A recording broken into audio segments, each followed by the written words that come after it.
এই জুতাটাই ছিল রামিছার, একটাই জুতা। প্রিয় দর্শক দেখতে পাচ্ছেন, একটাই জুতা ছিল রামিছার।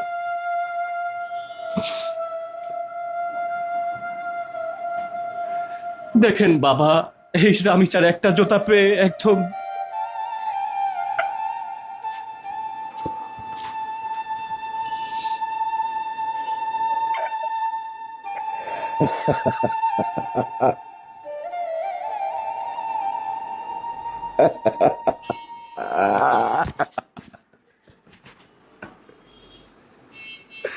আমি ব্যর্থ বাবা, আমি পারি নাই আমার সন্তানকে রক্ষা করতে। আমি ব্যর্থ বাবা, আমি একজন ব্যর্থ বাবা, আমি আমার সন্তানকে রক্ষা করতে পারি নাই।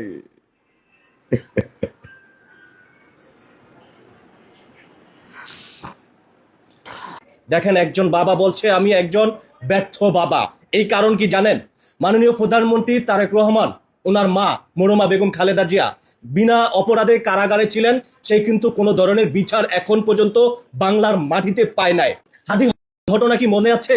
হাদি বিচার এখন পর্যন্ত পায় নাই। আর রামিছার বাবা এই কথাইগুলাই বলেছে, ইসলামে লিখিত দিচ্ছি বিচার হবে না।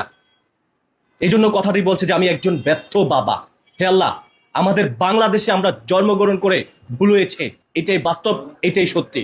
কারণ কি জানেন, বাংলার মাটিতে হয়তোবা এই রামিস বিচার আমরা দেখে যেতে পারবো কিনা একমাত্র উপর আল্লাহ ভালো জানে। আপনারা দেখুন, এই সেই রামিছার একটি জুতো। এই জুতোর দেখেই কিন্তু রামিছাকে সন্দেহ করেছে যে এই রুমে রামিছা সম্ভবত রয়েছে। পাশের প্লাটে যে আপনারা নিশ্চয়ই দেখেছেন যে একজন স্ত্রী মিলে তার স্বামী যে ঘটনাগুলো ঘটিয়েছে, সেই স্ত্রী তাকে বের করার চেষ্টা করেছে, গ্রিল কেটে সেই স্বামী বের হয়ে গেছে। গ্রেপ্তার করেছে পুলিশ 7 ঘন্টার মাধ্যমে নারায়ণগঞ্জ থেকে।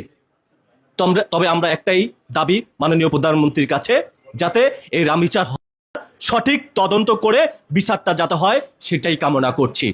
শেয়ার করে দিয়ে লক্ষ মানুষের কাছে আজকের এই ভিডিওটা পৌঁছে দিবেন এবং সবার জায়গা থেকে প্রতিবাদ করবেন। কারণ আপনার মেয়ে হতে পারে, আমার মেয়ে হতে পারে। রামিচার বিড়ালটি সে কোনো খাবার খাচ্ছে না। সে বুঝতেছে যে রামিচাকে হারিয়ে ফেলছে। এই যে দেখতে পাচ্ছেন, আমরা অনেক ধরার চেষ্টা করছি, সে কিন্তু রাগ করে এই রান্না করে এই যে দেখতে পাচ্ছেন বসে পড়েছে। মানুষের কাছ থেকে সে কিছুটা দূরে এসে পড়ে থাকে, মানুষের কাছে সে যেতে চাইতেছে না, পুরো মানুষের কাছে অবলা প্রাণী চিন্তা করছেন, সে কিন্তু বুঝতেছে যে কারো আদরটাও সে নিতে চাচ্ছে না, কারো ভালোবাসাই সে নিতে চাচ্ছে না। সে পড়ে আছে, সে পড়ে আছে।